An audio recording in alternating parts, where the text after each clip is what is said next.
as we come back to you for our next discussion as well. Now we move on. Ukrainian forces have launched a major drone strike on a Russian oil terminal in the Black Sea port of Tuapse, causing significant damage to key energy infrastructure. Ukraine's SBU security service has confirmed that 5 drones hit the ROSNEFT-owned facility, striking an oil tanker, loading equipment, and nearby port buildings. Russian authorities said 2 foreign civilian vessels were also damaged in this attack, sparking a fire that was later extinguished. No casualties have been reported so far, but officials confirmed that several buildings and terminal infrastructure sustained damage. The Tuapse terminal is one of Russia's largest oil facilities in the Black Sea, processing around 240,000 barrels of oil per day. Now for this discussion, we welcome back Glenn Grant. He's an ex-advisor to Ukrainian Defense Minister, joins us live from Riga. Thank you very much, Glenn, for staying with us.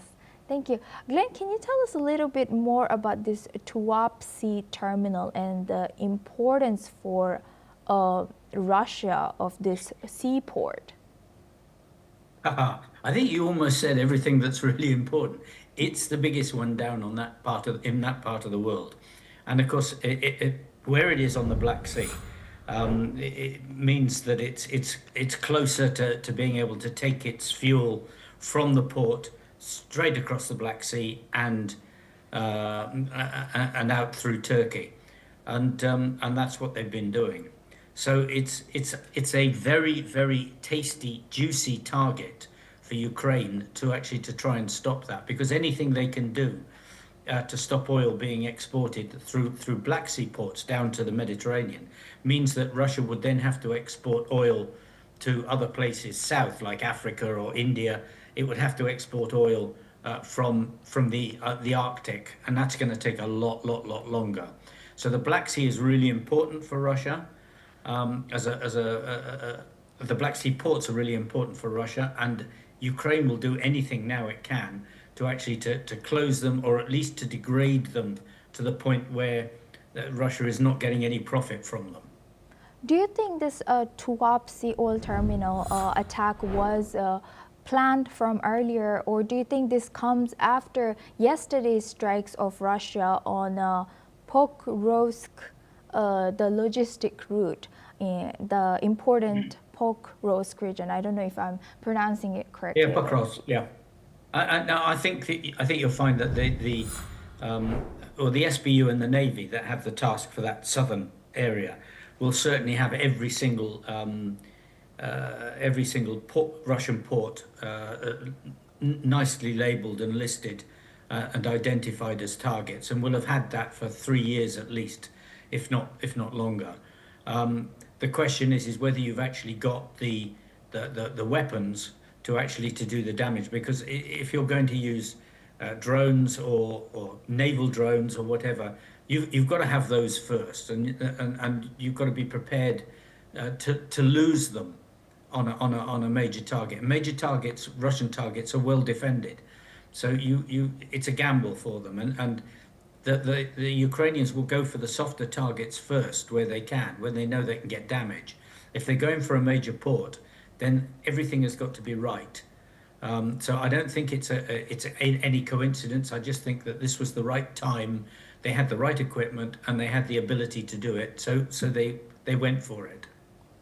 And Glenn, also yesterday we saw Ukraine claimed that this is the Pokrovsk attack is a nuclear terrorism. Do you think that words or these statements coming in from Europe would lead to more support from the coalition of the Willings and US in particular? No, I don't. I think there'll be lots of talk, but to be blunt, the coalition of the Willing and US have basically given all that they're going to give for the moment. I mean, maybe possible to get a bit more from US, but I think that most of the European countries are maxed out to current plans for what they're going to give, and if they're going to give any more, it's going to take something really serious before they are going to to say, okay, we've got to change our own domestic budgets to find more money for Ukraine. I just don't see that happening at the moment.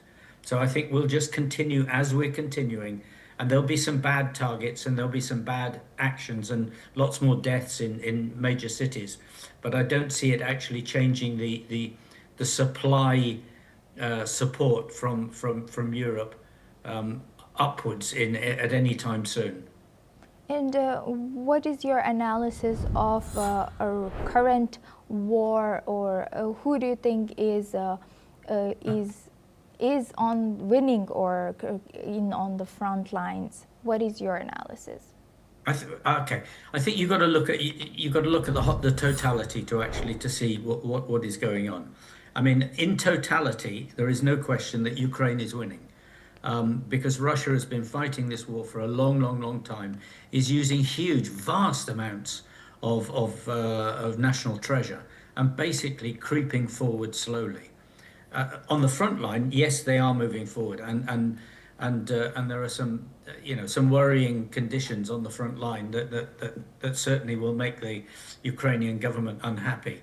But overall, with the attacks on the fuel, with the attacks on the destruction of the Russian Navy in the Black Sea, and now attacking ports, I think that Russia is really actually on the back foot overall.